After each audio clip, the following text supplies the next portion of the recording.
everybody, welcome back to the garage. If this is your first time visiting my channel, please go ahead and click on subscribe and also click on that bell to receive all the updates and activities on my channel. Right, so I think it's November 20th, 21st, I'm really not sure, it's Sunday before Thanksgiving. So it's been a while since I posted really anything on my channel. Just been super busy with work and family and competing projects and everything else. I've been working on this Corvette, that's been pretty much my priority for the last 2 or 3 months, just working on a lot of little things on it, but it's getting to the point where I took it out for its last drive about 2 or 3 days ago, and now it's kind of going to be relegated to the garage until the springtime. One of the things we're working on is,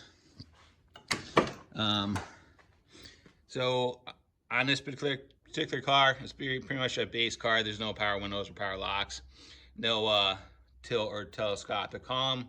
So what I'm doing is decided to do an upgrade, and we're gonna put a tilt and telescopic column in it. I've already started the rehab on this. I'm doing some paint work on it, and we'll go from there. So we'll see how that goes. And then over the winter, we also have to replace the rear control arm on the passenger side because it has a bad bearing. I've never done that, so that'll be interesting to see how that goes. But, you know, it's a time where the cold weather is starting to come in, and we got to focus on sleds. So we got this bad boy in here. This is actually a friend of mine's. It's been sitting in this garage, I think, for the last 4 or 5 years. Almost no miles on it. I think he was the second or third owner on it. And right now, it's got, what we got? We got 437 miles on it. And this is a 2003, so actually maybe a 2005, 2004. So yeah, so it's a Arctic Cat 370Z with electric start and reverse.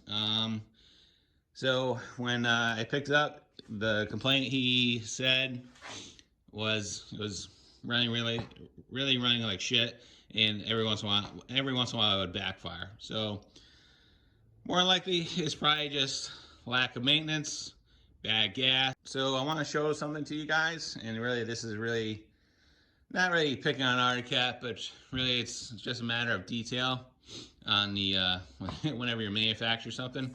Back in the late 90s and early 2000s, Arctic Cat really had an issue with really fit and finish on some of their products, but mainly they had an issue with electrics, especially in the ZR chassis and the ZRTs. Bad stators, throttle safety switches. There's a ton of information as far as what goes on with these sleds. So, but let's just take a look at how some of these cables are routed, right? So what we're gonna do, let me turn on the light. All right, so why don't we talk about what the engine is. Again, this is a very simple machine, very easy to work on.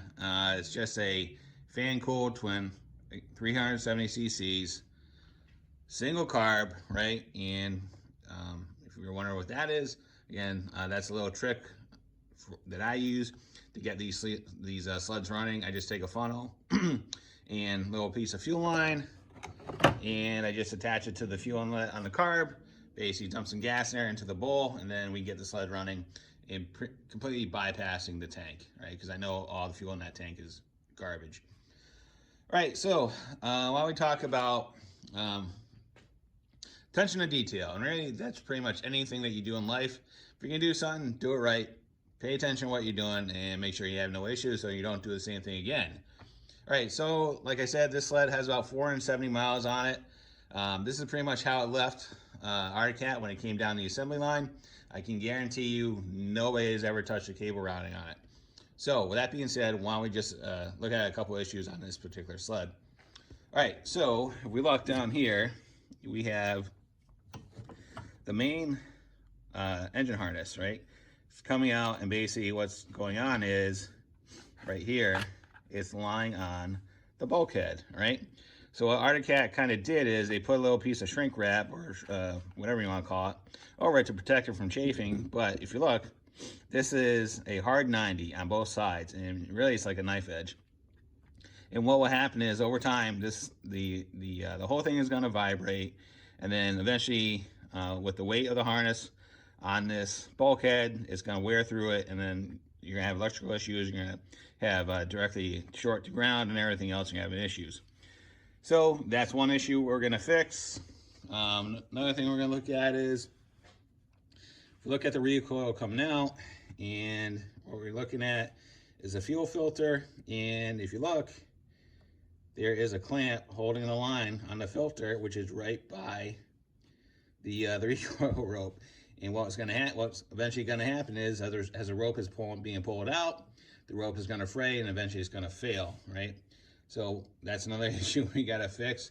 So what we'll do is we'll pull the recoil back.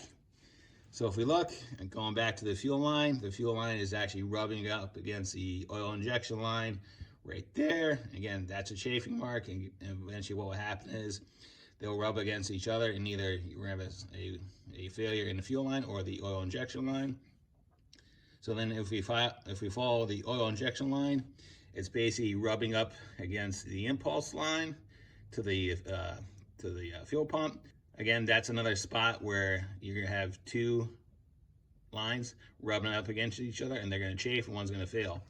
So we're going to take care of all this stuff. Somebody wasn't paying attention when this thing was going down the assembly line, because all these are issues that shouldn't have never made this far. So what we're gonna do is we're gonna make all this stuff better. We're gonna pull the air box off, pull the carb off, clean it, do a full service on this thing, get it out on the trail, and have some life into it. So with that being said, let's get started. All right, so the first thing we gotta do to get at the carb is we gotta take the air box off. In our cat, basically their air box assembly, it's really, if I remember correctly, it's like 2 or 3 pieces. There's the lid, there's this little tray, which covered with mouse food, and then it's held on by 2 bolts. So there's one there that's 3/8, and there's one on the opposite side. We'll go ahead and basically go ahead and take those bolts off, and then what we'll probably have to do is we'll probably have to remove the top from the lower portion of the box. And then to do that, there's a couple of Torx bits. So let's go ahead and pop those 3/8 off and get this box off. All right, with the hardware removed, just go ahead and grab the back of the box, well, the lid, and then that just slides right off, exposing the second part of the air box. All right, so a little clarification on how this air box is designed in the way it is.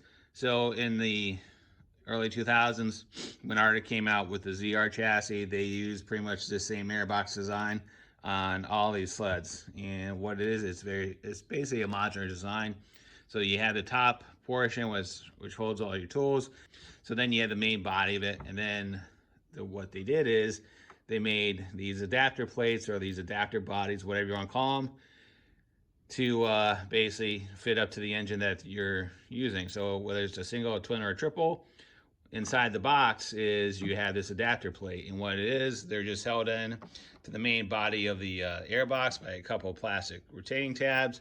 And then all you do is, to get it out, you just release the tabs, and then you pull it out, and then you'll have access to the lower portion of the air box. All right, so the next step to get the air box out, what we're gonna do is we're gonna basically disconnect the plug leads, and then we're gonna disconnect the coil from the main engine harness, and that will separate that.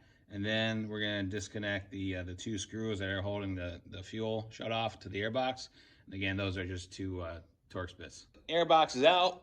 Now we're gonna go ahead take the carb out. So again, removal of the carb is pretty straightforward. All we're going to do is we're going to remove the hold down strap for the throttle cap, and then we're going to back it out, and then we're just going to disconnect the choke plunger, and that is, I want to say it's 12 millimeter. So we're going to back that out, remove that, and pop it out and put it on the bench. All right, 1 carb removed, came out no issues, pretty simple. All right, let's get it on the bench, take it apart, and throw it in the ultrasonic to get it all cleaned up. All right, so what we have here is just a run-of-the-mill, very common Mikuni round slide carb. So you actually see a lot of these on Yamahas, Polaris, Skidoo, Arctic Cat. They're very common. They're very easy to work on.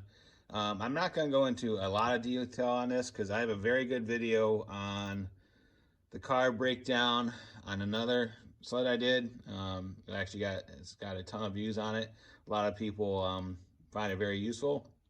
So I'm not going to spend a lot of time on this. I'm actually going to put a link to that video on this one, so you can go ahead and take a look at it. And it actually goes through the process of cleaning them, setting the slide height, and then getting them all set. All right, so we got the carb in the ultrasonic cleaner stewing away. I've already done it through a couple cycles, and it's pretty much on the last one right now. Nothing really surprising as I pulled it apart. So that's doing its thing. In the meantime, I've gone ahead and drained the gas out of the tank, and that's about 2.5 gallons. And if you look at it, it's pretty much just straight water. You can pretty much see right through the bottom of it, and yeah, so all that stuff had to come out. Definitely wouldn't run with what was in it.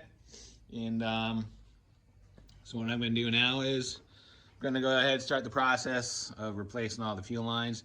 You know what? The fuel lines actually look pretty good. I'm actually surprised for it being 16, 17, 15, 16 years old, whatever it is. But you know what? Again, they're still 15 years old. And we already have it apart, so I'm going to go ahead and just replace everything. So at this point, we got the air box on. We got the carb back in there. That's looking good. So yeah, the majority of this job was just, cleaning up, the assembly areas, right? So what we've done is we've gone ahead and put some flex loom on the main harness that we identified before. And then we put some more flex loom on the portion of the harness that was rubbing up against this part of the bulkhead, and tied everything together. So actually we kind of elevated it off, so we don't have to worry about anything rubbing. So on that portion that we talked about, it's got flex loom and also has a wire tie over that. So that bundle is going to be pretty well protected between the wire tie and the flex loom. We're never going to have to worry about that. We went ahead and replaced the fuel line coming out of the petcock, and we relocated the fuel filter, so now it's like it's in a loop going around the recoil. We don't have to worry about that. We've also replaced the oil injection line that's coming from the tank, and now it runs in front of the impulse line of the fuel pump, and it basically makes a nice smooth transition in front of the motor. And then just put everything in flex loom, right? So we got the main fuel line coming out of the underneath the tank, and that's in flex loom, so that's not gonna have any points of wear or anything like that. And really, a lot of this stuff, this is how it should have come from Arctic Cat when it came down the manufacturing line. So, but you know what? It is what it is. So why don't we go ahead, fire this thing off, see how we did.